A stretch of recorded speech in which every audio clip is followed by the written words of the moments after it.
அவர் ஒரு நேர்மையான மனுஷனா சாகும் வரை துணிந்து நின்றார். மக்களுக்காக அரணாக சொன்ன வார்த்தையில கட்டுப்பட்டு நின்னார். இன்னைக்கு எத்தனை அரசியல்வாதிங்க அந்த மாதிரி நிக்கிறாங்க. நீங்க தேர்ந்தெடுத்த எத்தனை தலைவர்கள் அந்த மாதிரி தேர்ந்தெடுத்திருக்கீங்க. அந்த ஓட்டு போடும்போது ஏன் அதை யோசிச்சு ஓட்டு போட மாட்டேன்றீங்க? இன்னைக்கு பணம் கொடுக்கறாங்க, வரி பணம். நீங்க கட்டின வரி பணத்தை தான் உங்களுக்கு திரும்ப கொண்டுட்டு வந்து அதுல 1% கூட வராது அவங்க கொடுக்குற அந்த பணம் உங்களுக்கு ஒவ்வொரு வீட்டுக்கும். ஆனா உங்களோட வாழ்க்கை எப்படி இருக்கு? நரகமா இருக்கு. காலையில இருந்து சாயந்தரம் வரைக்கும் நரகமா இருக்கு. வளரும் பிள்ளைகளுடைய வாழ்க்கை அடுத்த நிலை என்ன ஆகும் என்று எத்தனை பெற்றவர்கள் மனதில் அது ஒரு கவலையா இருக்கு. படிக்கும் குழந்தைகளுக்கு நல்ல படிப்பு கிடைக்க வேண்டும். ஒரு டிச்சு வசதி கூட இல்லைங்க. அவ்வளவு மழை தண்ணி தேங்கி நிக்குது, அப்படியே ஓப்பனாவே இருக்கு. இதுதான் உங்களோட ஏரியால இருக்க கவுன்சிலர் ஆகட்டும், இல்ல நீங்க தேர்ந்தெடுத்து வச்சிருக்க தலைவர்கள் வந்து உங்களுக்கு செயல்படுத்தி கொடுக்கறதா, நிர்வாகிப்பதா, ஒரு கவர்மெண்ட் நடத்துவதா? ஏன் இதையெல்லாம் தட்டி கேட்க முடியவில்லை நம்மளால? அந்த கை நீட்டி வாங்குற பணத்தினால தானே. நம்ம அங்க ஏன் நம்ம தன்மானத்தை இழக்கணும்? நம்ம கேள்வி கேட்கணும். ஏன்னா நம்மளோட பணத்துலதான் அவங்க வாழ்றாங்க. என் தந்தையை குறை சொன்னார்கள், என் தந்தை கடத்தினார் அப்படின்னாங்க. இவ்வளவு லட்ச கோடிக்கணக்கான பணத்தை கடத்தி உங்க கண் முன்னாடியே இத்தனை சொத்தை வாங்கி போட்டு வச்சிருக்காங்க. வாழ்றாங்கப்பா.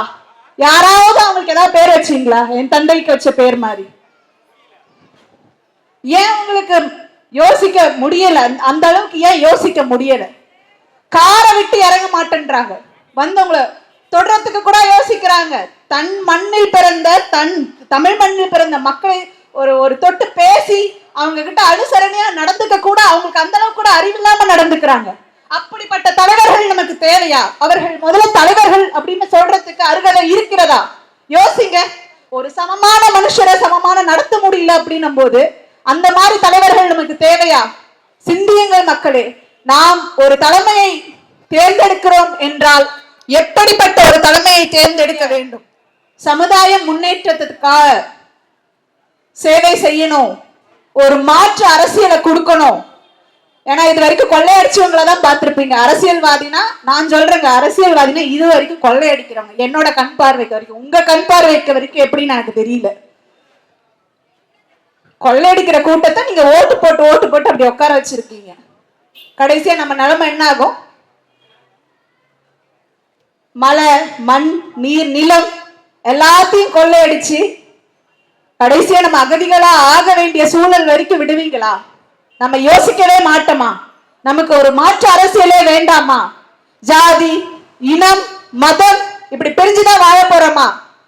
தமிழன் என்று ஒற்றை சிந்தனையில் ஒன்று சேர போறதில்லையா? நமக்கு அந்த உணர்வு உரைக்க போவதில்லை. நான் இன்னைக்கு ஒரு உண்மையை சொல்றேங்க. என்னோட அப்பா கூட இருந்த எத்தனை அன்பர்கள், எத்தனை மதத்தை சேர்ந்தவர்கள், எத்தனை ஜாதியை சேர்ந்தவர்கள், என் தந்தை எத்தனை பேருக்கு இங்க பிடிக்கும். பிடிக்கிறதுனாலதான் அந்த விசில் சத்தமும் கைத்தட்டலும். அப்படிப்பட்ட ஒரு தலைவர் அவர் நினைக்கலையே. ஜாதி வேறன்னு நினைக்கலையே, மதம் வேறன்னு நினைக்கலையே. எல்லாரும் என் ரத்தம் நினைச்சாரு, எல்லாரும் என் மக்கள், என் உயிர் நினைச்சாரு. மனித நேயத்துக்கு மதிப்பு கொடுத்தாரு. அப்படி யோசிக்கின்ற பிள்ளைகளை தேர்ந்தெடுங்கள். என் தந்தையின் வழியில் என் தந்தையின் வழியில் ஆல்ரெடி சித்தப்பா 15 வருஷம் பாடுபட்டு இருக்கிறாரு. அதை உணர்ந்து இன்னைக்கு என் சித்தப்பாவின் வழியில் நான். நன்றி, வணக்கம்.